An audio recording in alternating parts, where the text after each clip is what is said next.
Well, hey, Paul, it's wonderful to meet you, sir. Thank you for taking a minute out for the show. Good to meet you too, Joe. I've been looking forward to this. Absolutely. So, before we get into your work as a writer, I want to know, COVID happened 5 years ago. It was a big deal, and it just affected everything that we did. How much of living through that time period has affected the way that you write and do things here in 2025? I don't think it affected me much because I'd already been retired. Yeah. And being a writer, most of the time, I'm by myself. Yeah. So that could continue easily during COVID. It didn't affect me, my lifestyle much at all. So, talk to me a little bit about exactly what you did before you retired and your life as a writer. And to do that, to get a handle, I'm going to put you in front of a bunch of kids on career day, sixth graders. And one of the kids wants to know what you've done with your career. And they ask you that. How would you answer them? Well, I started out, I wanted to be a teacher. And so I was a teacher in four different universities in four different countries. And I think that's the key. I like to travel, but still wanted to be a teacher.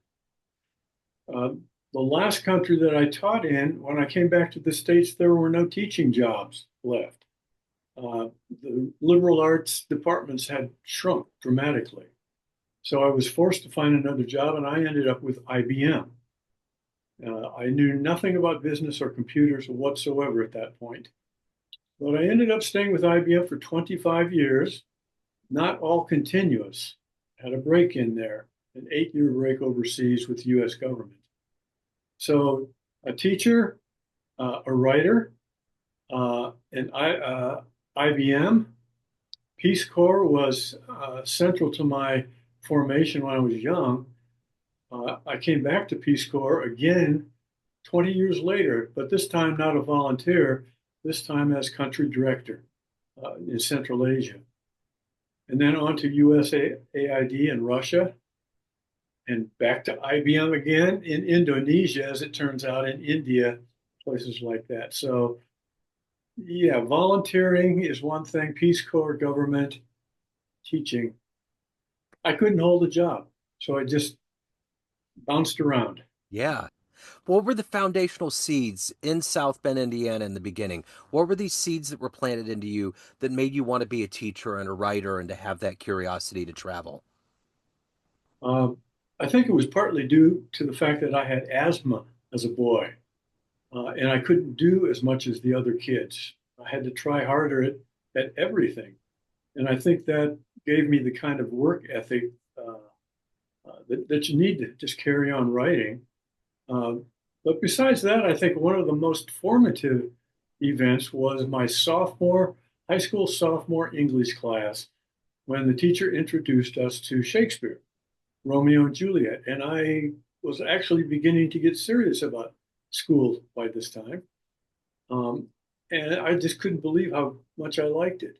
I took it home, I read it. I'd never read language like that. It was work at first, and then after a while, it was just you cruise through it and understand. So that was very formative to me. The other thing I believe is that my parents didn't travel anywhere. So I grew up in South Bend, Indiana, and basically knew South Bend, Indiana, Yeah. and maybe into Michigan or something small. But I'd always wanted to travel. Always been intrigued by the exotic. And so when I went to Indiana University, majored in English and bioanthropology, ended up staying with English, though, thankfully. And that's where the Peace Corps office was, the recruitment office. And so I got recruited into the Peace Corps, went to Thailand as a college teacher for a couple of years. And that's really what started it. So, talk to me a little bit about No Flight Plan. It's your latest book. Seems like a biographical sketch of your life. Talk to me a little bit about this book. Okay. Um, I have traveled to a lot of countries, over 70. I've lived in 10.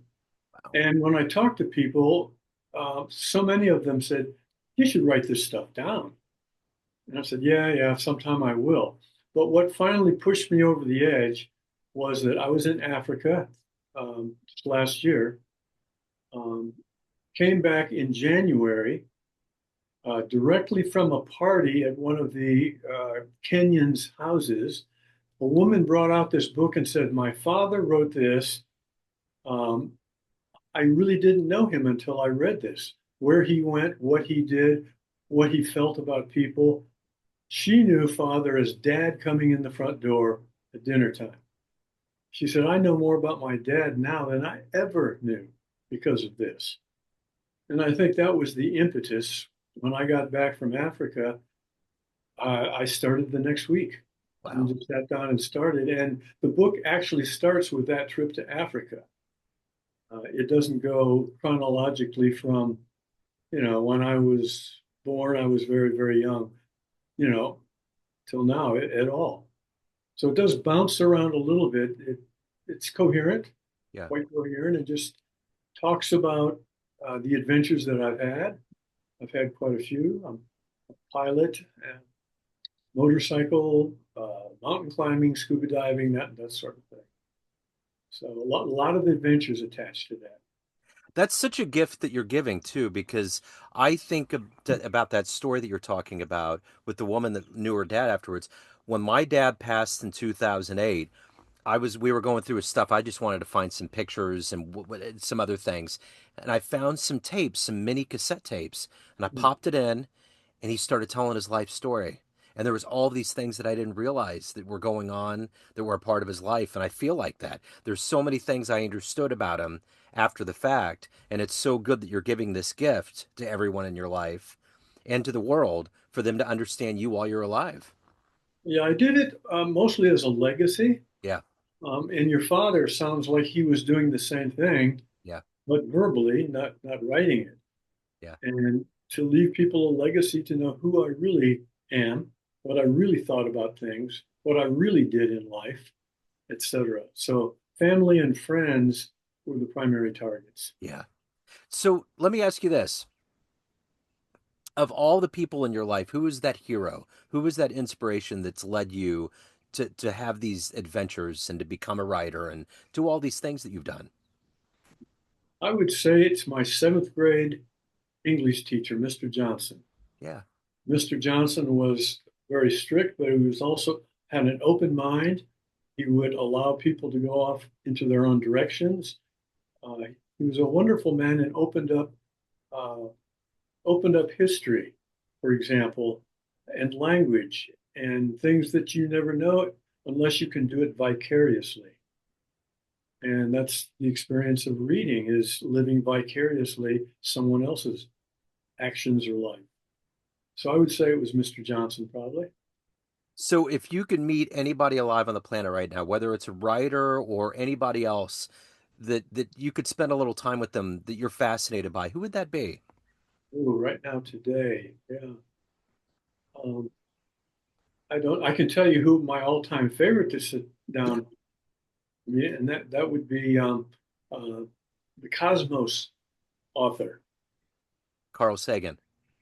Carl Sagan. I think you've read probably every book he has. He's a polymath. Yeah.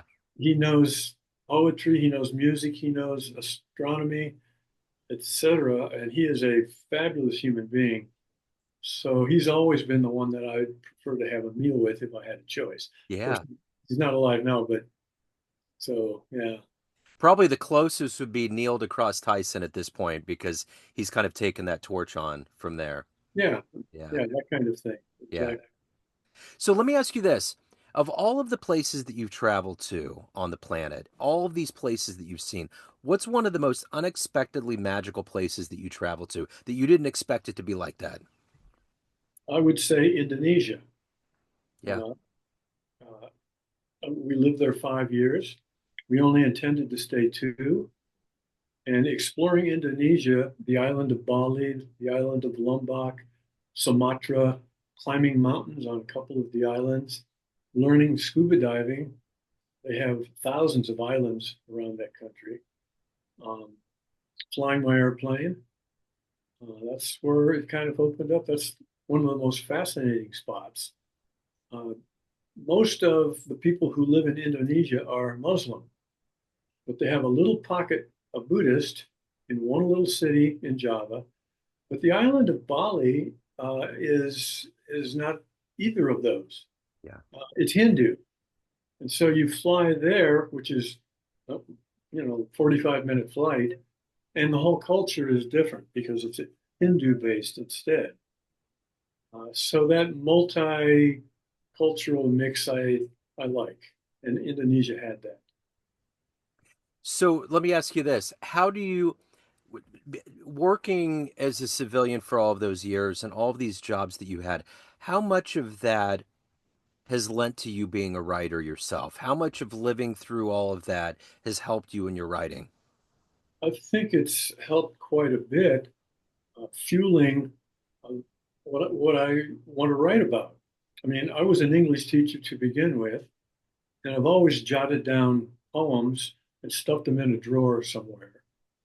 But it wasn't until my son died at age 18 that I used poetry as kind of a way to manage grief because you can express anything: anger, emotion, sadness, despair in the lines of a poem.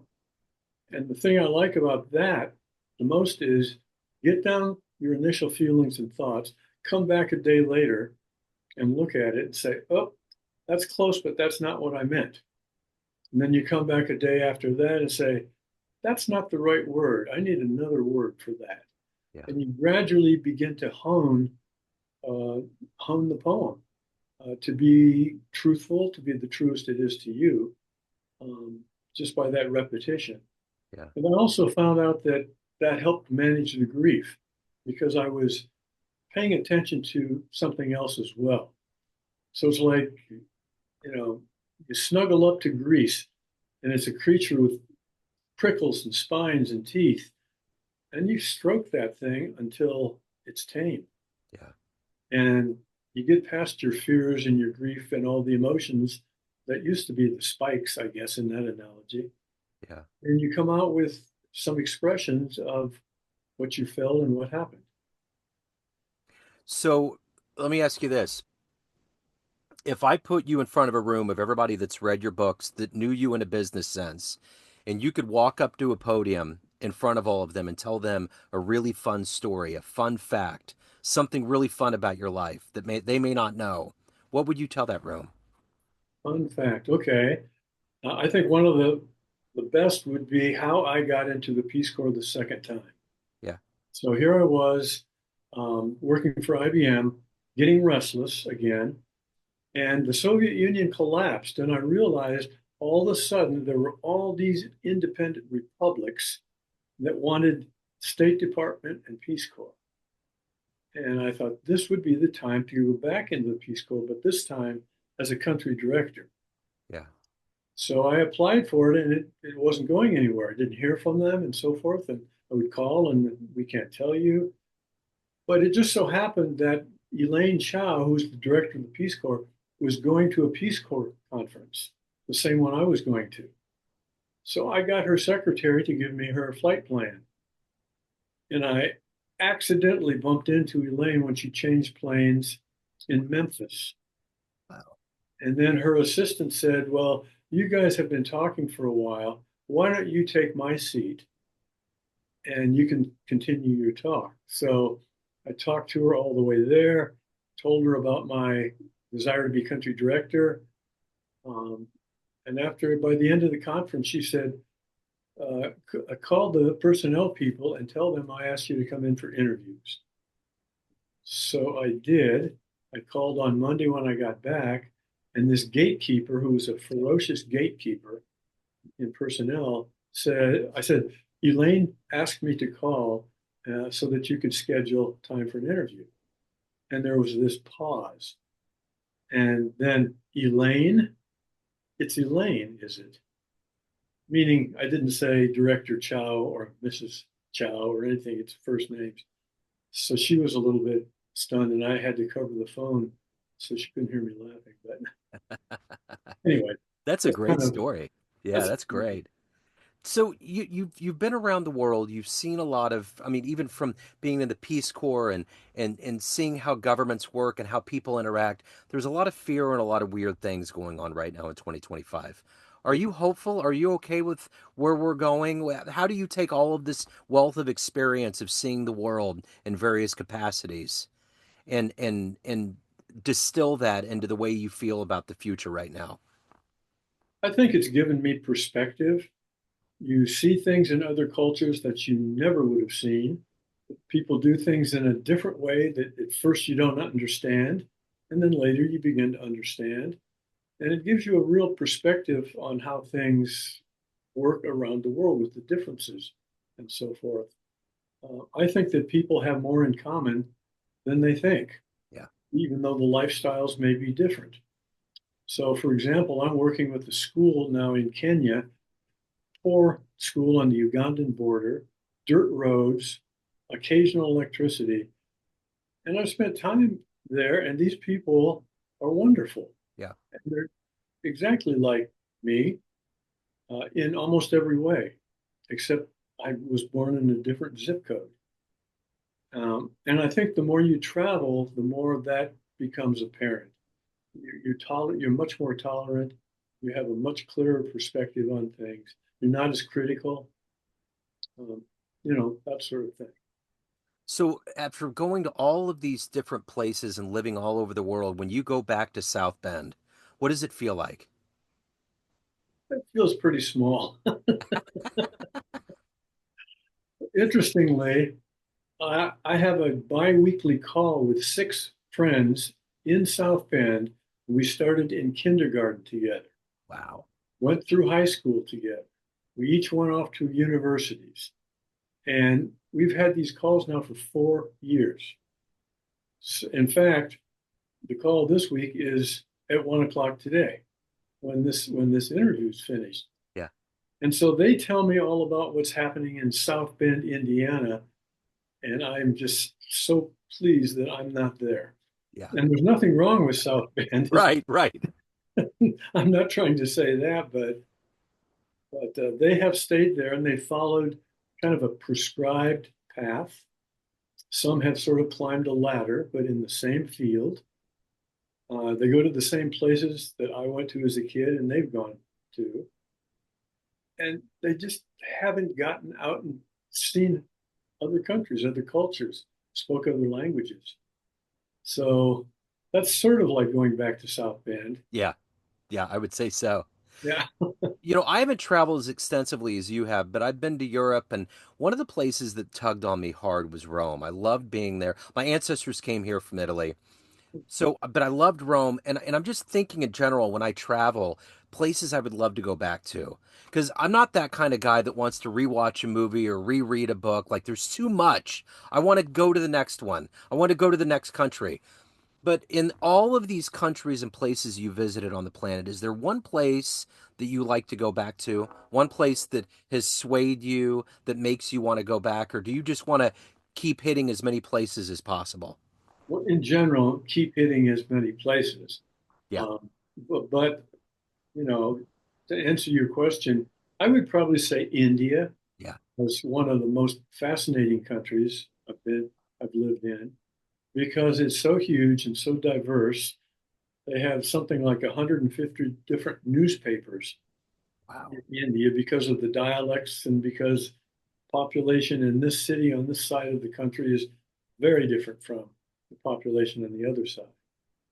And I just think their history is fascinating. I have a good friend that's in IT, upper level IT, and he was going to New Delhi in January. And I was like, so what's it like, to get into India and to do that? And he was like, don't make eye contact with the monkeys, first and foremost. And he said the air quality is really, really bad. And I didn't realize that. So I pulled up my phone app and he was like, check out air quality here in Kansas City.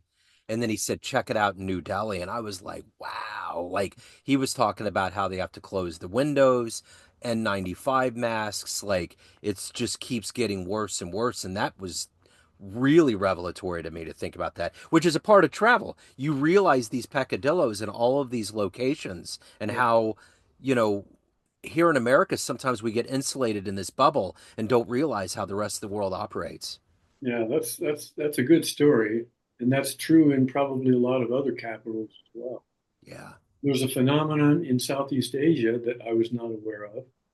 and the smoke or smog reminded me of it. But the Indonesians burn forests in order to have more land, in order to grow things that they want. Yeah. But the effect of that is the winds usually blow north, and Singapore and all the way up to Kuala Lumpur can be entirely shrouded in smoke. And in some buildings, anything above like the 10th floor, you, you, you can't see out. There's nothing to see. It's that thick. And then as the seasons change and the winds change, it gradually goes away. But next year it'll be the same. I was totally unaware of that. That's amazing. And I think about, I just finished a book by Jane Goodall about all of these things that we can do as individuals, like tiny droplets going into an ocean and how we can make changes. And I think back to early administrations that administered Clean Air Acts and environmental protections that have stayed in place, that have allowed us in Kansas City to see out of skyscrapers, in Manhattan to see from the 50th floor. It's like I think sometimes we think, and I know things environmentally are at a precarious place, but I think what we're doing, what other people have set in motion in this country specifically, has led to things that are cleaner than other parts of the world. Joe, do you remember back about 25 years or so ago when Los Angeles had a smog problem? Yes. And it was a major smog problem. Yeah. And they started making policies that corrected that. And over time, it is not the way it used to be. I mean, they did actually make progress and stop that level of smog. I remember driving back from LA. I was in Costa Mesa. I was driving back to Kansas City in probably 95 or 96, around the time period you're talking about. And literally, when I got to Bakersville, California, it felt like a tailpipe just got reversed into the car. Like when you hit down in the valley, it was wild. I'd never felt that coming from the Midwest. But that's great that it's going away because I remember at that time Albuquerque, because I've talked to people in Albuquerque. I'm like, do you guys still have a smog problem? And they're like, I don't know what you're talking about. So it pays testament to what you're saying. Yeah. Change actually took place. It took decades, but it's gotten better. And people who have to live in that every day Wow. must be terrible. Yeah. Because I know the times I've been in New Delhi and other cities, that smog level, it makes your eyes water. Yeah. You almost have to wear a mask or something so you Yeah. don't breathe that. Plus, it's 95 degrees. It's just can be a bit uncomfortable. Inhumane for sure. So, of everything that you've accomplished, Paul, everywhere you've been, all of these different places that you've seen, what you've evolved to, what are you the proudest of? Oh, I think by far it's becoming the Peace Corps director in Central Asia. Yeah. And that's because I mean, it was the first program. There was nothing there. I was the first person on the ground. The ambassador had only gotten there a few weeks before and was setting up an embassy. Nobody spoke English. There weren't restaurants. There were like two or three hotels in town, and that is it. Yeah. And to see that change over the next 2.5 years, and to bring my volunteers, over 100 of them at one point, uh, all over the country, they were assigned. Yeah. And I, of course, traveled to set up the programs, but then traveled back to see them. Just amazing experience. At one point, I had traveled to more places in Kazakhstan than anyone because Americans, it was closed for 70 years. Yeah. And the embassy stayed in the capitals, but the Peace Corps was all out all over the country. Yeah. So that's kind of a cool thing. The other reason I like that is that it changes people. Yeah. It changed me when I was a volunteer in Thailand, way back in the early days of the Peace Corps. It just changed my life. Yeah. It made me think of things and do things differently. Yeah. And I could see the volunteers coming in. You meet them on the first day. You're with them in the first couple of months when they're going through their training. And at the end of 2 years, they're different people. Their ideas of their career may have changed. Many things I think have changed. Many of them just stay also. Yeah. So at the end of the day, Paul, everyone has a perception of you, family, friends, everyone you worked with, everyone that gets your books, but you ultimately run the show. What's your perception of you? Who do you think you are? I think I'm a very restless person. I get tired of things. I like to try to master it, but after a couple of years in a job, I'm restless and need a change. And I think the biggest part of that is being willing to take chances, risk, being able to be with uncertainty, and that's fine. Yeah. And I think that that is pretty different from most people. Yeah. I think you grow the most when you take some kind of risk or chance. And I think the greatest tragedy in life is regretting what you didn't do when you had the chance, not what you did do. And that's a direct quote from Mr. Mark Twain, I believe. That's a direct quote from yours truly. It's, Abs- it's on the inside of cover of my book. but I remember I always reference that because Mark Twain said some kind of reference to that kind of notion, which is it's totally true. It's amazing. So your latest book is No Flight Plan. Prior to that, Outside Gravity, Time's Back Door, Selected Poems. It looks like the best place could be Amazon or your website. What's the best way to do that?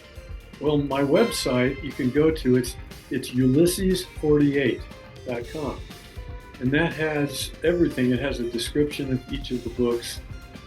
It has a way to order the book. You can get the e-version or the hard printed version.